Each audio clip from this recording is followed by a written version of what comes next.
정리해보고 시작할까요? 여러분 어떠셨어요? 지난주일 말씀을 통해서 본질적으로 우리의 관계의 깨어짐은 나 자신이 하나님이고자 할 때, 하나님이 되어 주장하고 또 그를 속박하려 들 때 관계는 깨어지고, 그런 우리가 예수님만을 믿고 예수님 따라 살면 깨어진 그 관계가 반드시 회복된다라는 그런 내용의 말씀을 우리가 듣고 한 주간 지내셨습니다. 한 주간 어떠셨어요? 한 주간 동안 여러분 깨어진 관계의 회복을 경험하셨습니까? 거기까지는 아니더라도 관계 회복의 어떤 단초라도 생기는 그런 일을 경험하셨습니까? 아니면 깨진 관계 그대로 보내셨습니까? 우려했던 대로 그대로라도 좋을 텐데 더 그 관계가 어려워지는, 또 멀어지는 그런 일들이 있었습니까? 우리의 늘 신앙 고백처럼 우리 안에서 나는 죽고 누구만 살아요? 우리 주 예수 그리스도만이 사셔야 하는데, 그 낚시 프로그램이나 뭐 낚시 예능 같은 거 보면 막 그 갓 잡아 올린 생선들 아주 난리를 치더라고요. 올라오면서. 꼭 그것이 내 모습 같아. 우리 모습 같아. 내 안에 주님이 사셔야 되는데 내 안에 어쩜 그렇게 갓 잡아 올린 생선처럼 펄떡펄떡 내가 뭐 그냥 세속적인 말로 그렇게 나대며 사는지. 그러니 말씀의 은혜를 경험하기보다 말씀에 부족한 나 자신이 항상 또 발견되어지고 그것에 대한 부담이라고 할까요? 또 어려움들이, 자책이 우리에게 있지 않나 그런 생각을 해봅니다. 그러나 여러분 실망하지 마십시오. 그럼에도 불구하고 우리 주님은 오늘도 저와 여러분들을 눈여겨보십니다.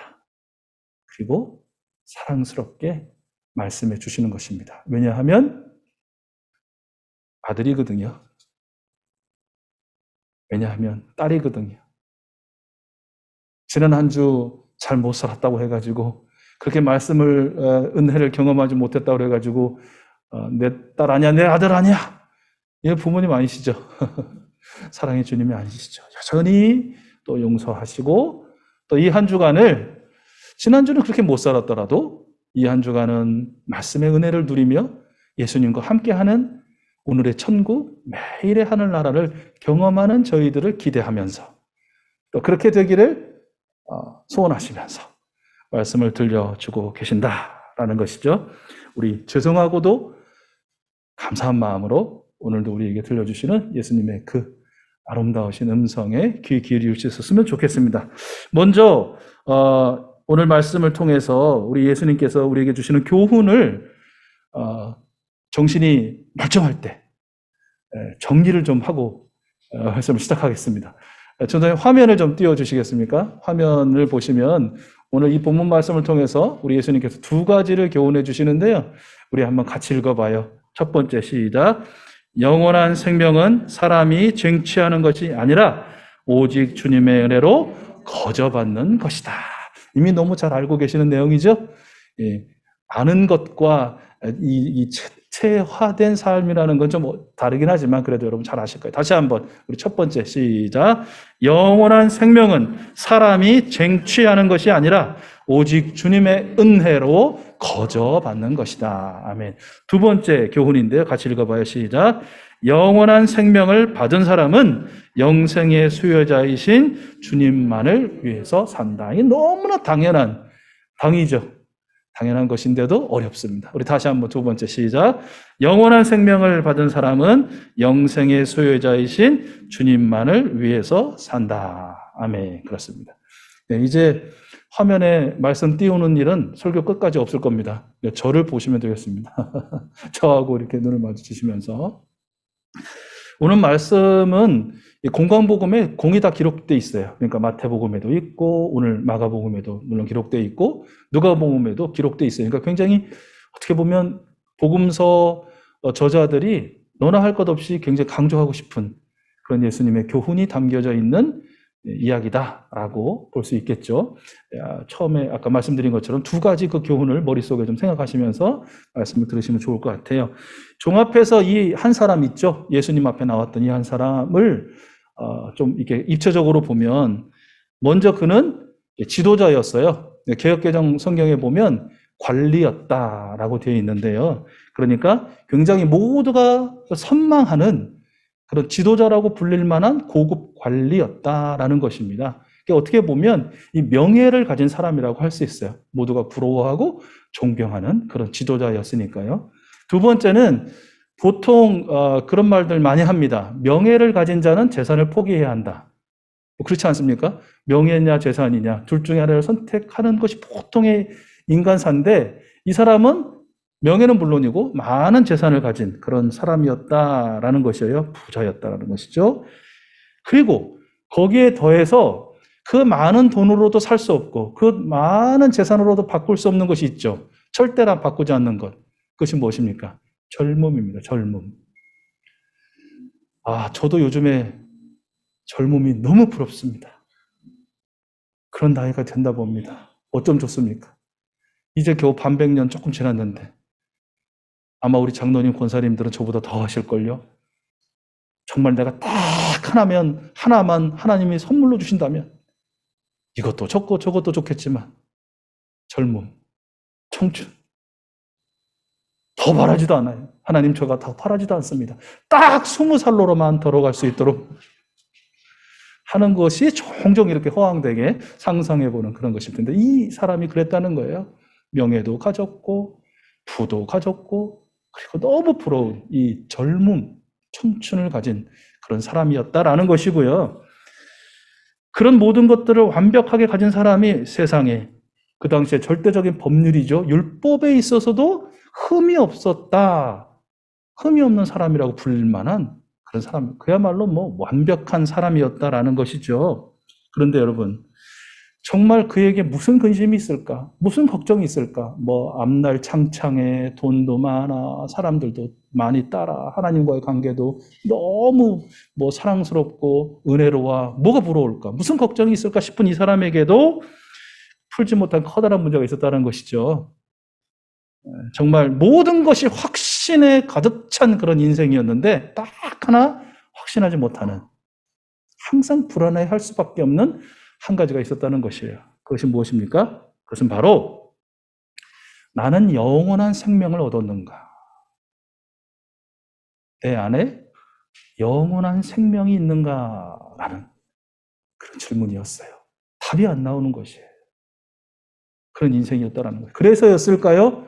저희들이 볼 때는 그런 것 가지고 고민을 해. 영원한 생명 당연히 있지. 우리 안에 있고 내 안에 있지. 할 만하지만 이 젊은이는 그렇지 않았다는 것이죠. 그래서 길을 떠나고 있는 예수님 뒤를 해벌떡 달려와서 예수님 앞에 넙죽 엎드려서 예수님께 물었다는 것입니다. 선한 선생님, 가쁜 숨을 몰아쉬며 묻습니다. 내가 영원한 생명을 얻으려면 무엇을 해야 합니까? 무엇을 해야 합니까? 예수님께서 대답하시죠.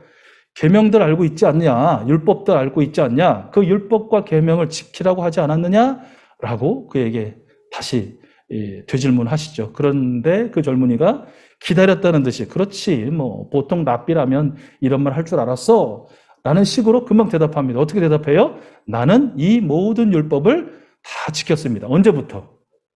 어렸을 때부터. 참 대단합니다. 대단합니다. 세상에서 마음껏 즐기고 놀다가 늦음하기 하나님 알고 하나님 말씀 지킨 게 아니라 정말 어렸을 때부터 그 말씀에 철저히 순종하는 그런 삶을 살았다라고 자신 있게 대답합니다. 그런데요, 이 마태복음에도 이 똑같은 사건이 기록되어 있다고 했잖아요. 이 마태복음에는 이 젊은이가 선생님, 저는 어려서부터 이 모든 걸 다 지켰습니다. 하고 그 뒤에 어떤 한 문장을 더한 것으로 기록하고 있어요. 그것이 무엇이냐면 저에게 아직도 무엇이 부족합니까? 이렇게 물어봤어요. 다 지켰는데 그럼에도 불구하고 내 안에 영생에 대한 확신이 없는 것. 선생님, 도대체 내게 무엇이 부족하길래 그런 확신이 들지 않는 것입니까? 세상 명예, 젊음, 모든 것들 남김없이 다 확신에 가득 찬 내 인생에 도대체 무엇이 부족하길래 확신이 없는 것은 그래서 왜 저는 이렇게 괴롭고 그 진리를 찾아 헤매야 합니까? 라는 그의 한탄으로도 들리는 그런 이야기였죠. 여러분, 그에게 무엇이 부족했을까? 부족한 그 한 가지를 채우면 그가 영생의 확신을 가지고 영원한 생명의 그 삶을 아름답게 누릴 수 있을까? 그 뒷부분을 먼저 좀 살펴보면 예수님께서요, 그 젊은이가 이제 떠나간 다음에 그를 빗대어 말씀하시잖아요. 저 사람은 아무래도 하나님의 나라에 들어가기가 어려울 것 같다. 영원한 생명을 얻기가 좀 어려울 것 같다. 이런 얘기를 하거든요. 그러니까 제자들이 많이 놀라죠. 왜 놀랐을까요? 자기들의 보기에도 완전한 퍼펙트맨이거든요. 정말 완벽한 저 사람이 무엇 하나 부족 없는 사람이 하늘나라에 못 들어간다고 하시면, 영원한 생명을 못 얻는다고 하시면, 그러면 도대체 세상 사는 사람 누가 영생을 얻고 하나님 나라에 들어갈 수 있는가? 그런 사람이 과연 존재는 하기는 한가? 막 웅성웅성하고 자기들끼리 막 이야기를 주고받았다라는 것이죠. 예수님께서 제자들에게 말씀하세요. 그 젊은 사람에게 부족했던 그 한 가지. 또 제자들이 오해하고 자기들 안에서 또 쑥덕거리고 웅성하고 하고 있는 그 소란을 잠재우실 말씀을 하십니다. 그것이 무엇입니까? 사람에게는 불가능하나, 즉 영생을 얻는 것, 하나님의 나라를 들어가는 것, 사람에게는 불가능하나 하나님께는 어떻다고요? 그렇지 않다. 하나님께는 모든 것이 가능하다. 영원한 생명을 얻는 것도, 하나님 나라에 들어가는 것도 우리 하나님께는 가능하다. 우리 하나님께서 허락하시고 베푸셔야만 가능하다라는 그런 말씀 아니겠습니까? 그렇습니다. 그 젊은이에게 결정적으로 부족했던 것 하나, 그것은 바로 우리가 말씀의 교훈이라고 정리했던 그 첫 번째 것, 즉 영원한 생명은 사람이 쟁취해낼 수 있는 그 무엇이 아니라 오직 주님의 은혜로 하나님께 거저 받는 선물이다.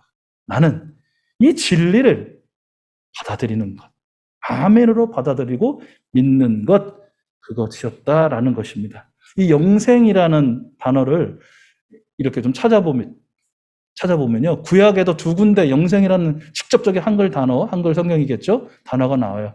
그 두 가지가 뭐냐면, 놀랍게도 첫 번째는 창세기에 기록되어 있는데, 아브라함이 부엘세바에서 예배를 드리거든요, 제사를. 누구에게 제사를 드리냐면, 영생하시는 하나님께 제사를 드린다라는 그런 말씀이 나와요. 무엇이에요? 하나님은 영생하시는 분이고 영생의 주인이시라는 말씀이죠. 그리고 우리 권사님 기도하실 때 인용하셨던 시편 133편에도 나와요. 어떤 말씀이냐? 우리 하나님께서 시온에서 복을 약속하셨는데 그 복이 무엇이다? 곧 영생이니라. 이 말씀이 기록되어 있어요. 그러니까 그 젊은이도 굉장히 익숙했을 것 같은데, 영생은 하나님의 것이고 그 영생은 하나님께서 복으로 주시는 선물이다 라는 내용이 벌써 구약에도 기록되어 있다라는 것이죠. 그런데도 불구하고 그를 비롯한 많은 유대인들, 바리새인들은 여전히 뭔가 자신들의 힘과 노력과 의지와 선택과 애씀으로 얻어지는 것이라는 착각으로 수천 년, 수백 년 그의 인생을 소비했다라는 건 우리가 알 수 있을 것 같아요. 로마서 3장 말씀을 잘 아시죠? 율법의 행위로는 하나님 앞에서 의롭다 인정받을 사람이 있다 없다? 없죠.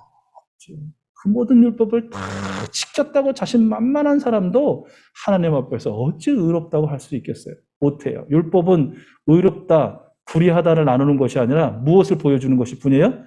나의 죄가 맞는가? 이것이 죄인가를 드러내는 그런 거울과 같은 것이다라는 말씀이죠. 모든 사람이 죄를 범했습니다. 그래서 어디에 못 미쳐요? 하나님의 영광에 이르지 못하는 것입니다. 미치지 못하는 것입니다. 그러나 그리스도 예수 안에서 얻는 구원을 얻은 그 사람은 하나님의 은혜로 값없이 어떻다는 그런 선고를 받아요? 의롭다 하는 그런 선언을 받게 된 것이죠. 여러분들 받으셨던 그 선고입니다. 율법으로는 불의하나 예수 그리스도를 믿음으로 말미암아 그의 보혈로 의롭다는 선고를 하늘 법정에서 이미 받으신 분들이 바로 여러분들이라는 것이죠. 예수님께서 말씀하십니다. 요한복음 5장 24절 내가 진정으로 진정으로 너희에게 말한다. 내 말을 듣고 또 나를 보내신 분을 믿은 사람은 영원한 생명을 가지고 있다. 그는 심판을 받지 않는다. 그는 죽음에서 생명으로 옮겨갔다. 아멘. 누가요? 누가요? 제가 이렇게 여쭤보면 접니다. 이렇게 한번 여러분 대답해 보세요. 누가요? 저요. 딱 이렇게 되면서 한번 해볼까요? 오랜만에. 옛날에 이런 거 목사님도 굉장히 많이 시켰는데 손에 가슴을 얹고 뭐 두 손을 들고 있는 오랜만에 한번 여러분 가슴에 손을 얹고 누가 생명을 얻은 사람이고 심판을 받지 않는 사람이고 죽음에서 생명으로 옮긴 사람입니까? 저요. 저 누구요? 여러분 이름 한번 넣어보세요.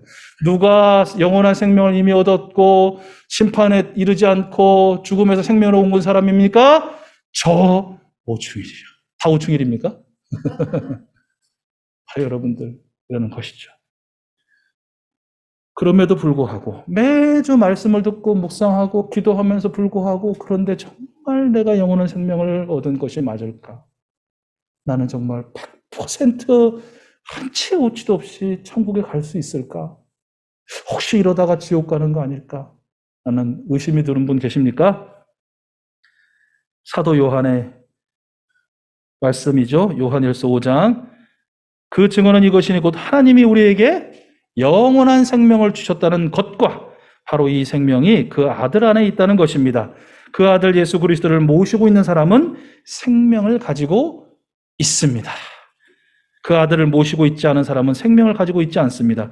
나는 하나님의 아들의 이름을 믿는 사람들인 여러분들에게, 익수수 가족들에게, 우리 예배자들에게 이 글을 쓰고 이 글을 들려드립니다. 그것은 여러분이 영원한 생명을 이미 가지고 있다는 것입니다.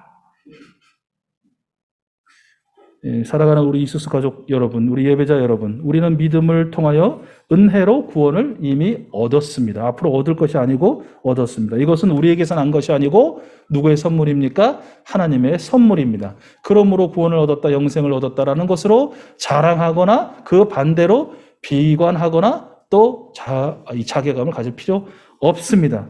우리는 영원한 생명을 가지고 있습니다. 여러분, 그렇다면 오늘 말씀 제목을 참 부러운 사람이라는 그런 제목을 기록을 했는데요. 그러면 정말 이 앞에 등장했다가 예수님을 막 헐레벌떡 쫓아와서 무엇을 해 영생을 얻겠습니까? 라고 했다가 돌아간 그 젊고 명예도 가지고 부도 가지고 율법으로도 완전한 사람이 부러운 사람입니까? 아니면 반대로 그 사람이 우리를 부러워해야 되는 겁니까? 누가 누구를 부러워해야 되는 것이죠? 당연히 그렇죠. 그 사람이 우리를 부러워해야 돼요. 그 사람이 우리 김경래 권사님 부럽고 우리 이민진 권사님이 부러워해야 되는 것이에요. 그 사람이 우리 전도사님도 부럽고 우리 사모님도 부러워해야 되는 것입니다. 그런데 어떻습니까? 마음 한켠에는 근데 그럼에도 불구하고 이게 아이러니인데요. 이게 아이러니인데 예수님 비유에 의하면 그 사람은 정말 진주를 많이 가진 사람이거든요. 부러워할 만한 사람 맞아요. 예수님 비유에 의하면. 근데 우리는 그가 가진 모든 진주를 다 팔아도 살 수 없는 정말 크고 좋은 진주를 가진 사람이거든요. 세상에 딱 하나밖에 없는 거. 누가 누구를 도대체 부러워해야 되는 거예요, 이거예요. 진주 알수록 하나밖에 없다고 부러워해야 되나? 아니라는 것이잖아요. 그런데 뭐예요? 우리 마음 한켠에는 정말 그 젊은이가 가진 것 중에 딱 한 가지. 그게 돈이 됐든 명예가 됐든 젊음이 됐든 신앙이 됐든 그거 하나 나한테 있었으면 좋겠다. 라는 생각을 여러분은 절대로 안 하시겠죠. 저는 그렇게 생각이 들더라는 거예요. 지나가다가 높은 빌딩 보면 저거 내 거야. 저거 월세 받아가지고 그냥 여행이나 좀 다니고 좀 얼마나 좋을까 막 이런 생각 들고요. 막 정말 젊고 싱싱하고 막 멋진 젊은이가 막 지나가면 저 몸뚱아리에 내가 들어가고 싶다 막 이러는데 막 하여튼 헛된 망상 막 많이 꾸고요. 큰 교회 보면 저거 우리 교회였으면 좋겠다. 내가 들어가고 우리 가족들 다 데리고 들어가면 얼마나 좋을까. 맨날 그것도 가끔 하는 것도 아니에요. 여러분 불쌍한 거죠. 저런 목사를 저거 목사라고 우리가 아무튼 그런 마음이 한켠에 든다는 것이에요. 영원한 생명이신 주님과 함께 오늘도 살고 어제도 살았고 오늘도 살고 영원히 살 것인데, 그리고 우리 하나님께서, 우리 주님께서 정말 필요한 이 모든 것들이, 제게 필요한, 우리에게 필요한 모든 것들을 무엇인지를 다 아시기 때문에 시마다 때마다 베풀어 주시고 도와주시고 인도해 주시고 역사해 주신 것을 경험함에도 불구하고, 참으로 정말 그 값진 진주가 내 안에 있음에도 불구하고 정말 이 가짜 모조품, 그 진주들을 왜 이렇게 그렇게 갖고 싶고 또 소유하고 싶은지, 이것이 이게 뭐 우리의 실체라고 할 수 있을 텐데요. 이 말씀에서 완벽하게 보였던 그 젊은이도 뭐 알고 보니 완벽해 보였지만 한 가지만 부족한 사람이 아니라 정말 부족한 투성이었다는 것이 아까 말씀을 봉독하시면서 확인하셨죠. 왜 그렇습니까? 그는 가서 네가 가진 모든 것을 다 팔아 가난한 사람들에게 주어라. 그리하면 너는 거지가 될 것이다. 이게 아니고, 그리하면 네가 하늘에 있는 모든 보화를 다 받을 것이다. 진짜 값비싼 그 영롱한 진주의 주인공, 영원한 생명의 주인공, 하나님 나라의 주인공이 될 것이다 라고 말씀을 했는데 기회를 주신 거죠. 찬스를 주신 거죠. 부족한 그 한 가지만 채우면 그가 영원한 생명을 얻었음을 확신하며 하나님 나라를 누리다가 하나님 나라에 들어가게 될 텐데, 결론은 뭐예요? 울상이 되어가지고, 우리나라 표현으로 아주 잘 번역하신 것 같아요. 울먹울먹 울상이 되어서 괴로워하면서, 세상 걱정 근심 없던 사람이 정말 그냥 걱정 근심에 십자가를 진 것처럼 하면서 예수님을 떠나갔다 라고 그렇게 말씀에 기록되어 있는 거. 무엇입니까? 모든 것에 완벽하고 율법에 철저하고 하나님만을 사랑하는 줄 알았던 이 사람이 진짜 사랑한 게 무엇이었어요? 이 사람이 그동안 수고하고 애쓰고 정말 갈망하고 갈급했던 것이 결국은 무엇이었어요? 예수님 앞에서 영원한 생명이라고 말했지만, 그러나 알고 보니 그것은 많은 재산이었다. 그러니 더더욱 그 사람을 부러워하실 필요가 없어요. 부럽다면 그 사람이 우리를 부러워해야 한다는 것이, 여러분, 그렇다고 해서 뭐 일부러 가난해지시라, 일부러 뭐 명예 같은 거 뭐 다 갖다 버리고 막 산천초에 뭐 묵혀서 사셔라, 뭐 이 젊어지려는 노력도 하지 마시고 그냥 쭈글쭈글하게 사시라, 뭐 이런 얘기 아니에요. 신앙도 포기하고 막 이거 아니잖아요, 그죠? 뭐 열심히 정직하게 할 수 있으면 뭐 부유해지시고, 또 젊음을 위해서 운동도 하시고 식사 조절도 하시고 건강하셔야지요. 또 명예를 위해서라면 정말 깨끗하고 맑게 사셔야죠. 말씀대로 더 살려는 노력과 몸부림 우리에게 있어야 하죠. 그런데 무엇을 위해서, 누구를 위해서 그것들을 추구하고 애쓰고 수고하고 에너지를 쓰고 있느냐? 만약 그것이 우리 주님을 위해서라면, 영생의 수요자이신 주님을 위해서라면, 만약 그것이 영생의 수요자이신 주님을 알지 못하고 여전히 진시황으로 비롯해서 모든 사람이 동일하게 가지고 있는, 하나님이 주셨잖아요. 사람에게는 무엇을 주셨다? 영혼을 사모하는 마음을 주셨거든요. 예수님을 믿든 안 믿든 알든 모르든, 그래서 모든 사람에게는 이 영원한 생명에 대한, 영원에 대한 그 갈망이 있는 것이에요. 추구가 있는 것이에요. 노력이 있는 것이에요. 과학자든 점쟁이든 권력자든 재력가든 다 그렇지 않아요? 그들이 결국은 마지막에 꼭 붙들고 싶은 것이 무엇입니까? 영생이거든요. 그러나 아무도 갖지 못했어요. 아무도 누리지 못했어요. 결코 소유하지 못했어요. 그렇죠? 그런데 우리는 가졌잖아요. 그렇다면 그 영생의 수요자이신 주님을 위해서 젊음이 쓰이고, 그 주님을 모르는 사람들을 위해서 내 부와 내 명예와 내 신앙이 쓰인다면, 그것이야말로 정말 우리 하나님이 기뻐하시고 우리 하나님이 원하시는 그런 모습 아니겠어요? 바로 우리 익숙수 가족들이 그 주인공, 영원한 생명의 수요자이신 주님만을 위해 산다라는 이 교훈의 말씀의 주인공들이 다 되실 수 있기를 축복합니다. 말씀을 맺습니다. 여러분, 저와 여러분은 예수 그리스도를 마음에 모셔드려 영원한 생명을 이미 얻었습니다. 영원한 생명이신 예수님이 내 안에 삶으로 우리는 영원한 생명의 소유자가 되었습니다. 그리고 우리는 그 예수 그리스도와 영원한 생명의 맛을 오늘 내일 늘 새롭게 맛보다가 영원한 하나님 나라에 당당하게 우리 주님과 입장하게 될 것입니다. 그러므로 그렇다면 우리 영생의 수요자이신 예수님을 위해서 살아야 하지 않을까요? 영생의 생명은 수여받았는데 우리의 미련은, 우리의 마음은, 우리의 열심은, 하나님이 베풀어진 그 모든 갖게 하신 선물은 누구를 향하고 무엇을 향하고 있는지 우리 이 주간에 한번 잘 살펴보시고요. 그 모든 것들의 초점을 우리 주님께 다시 맞추고 그 모든 것들이 주님을 위하여 생명을 위하여 흘러가기를, 그 손을, 움켜진 손을 펴는 그런 은혜가 있기를 기도하며 경험하는 여러분 모두가 되실 수 있기를 바라고요. 그래서 이 세상에서 보면 저 사람 부러울 게 없는데, 가진 것도 뭐 나보다 조금 없는 것 같고, 배운 것도 나는 그래도 고등학교 들어 나왔는데 저 사람은 약간 그것도 못 간 것 같고, 뭐 새끼들을 봐도 뭐 잘난 것도 없어 보이고, 그런데 왜 부럽지? 저 사람 왜 부럽지?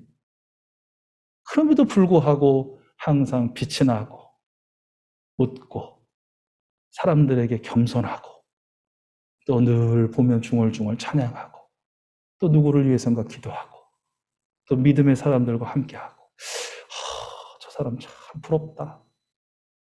가진 것 없어 보이는데 그냥 부러워. 나는 그런 부러움의 대상이 우리 여기 계신 귀한 분들, 또 함께 예배하는 분들 인 줄로 믿고요. 더욱더 많은 사람들에게 큰 부러움이 대상이 되시고 또 존경의 대상이 되시고 닮고 싶은 사람이 되시고 저 사람 따라서라면 내가 어디든지 가고 싶다라는 그런 사람들, 귀하신 분들 바로 여러분 되시기를 축복합니다.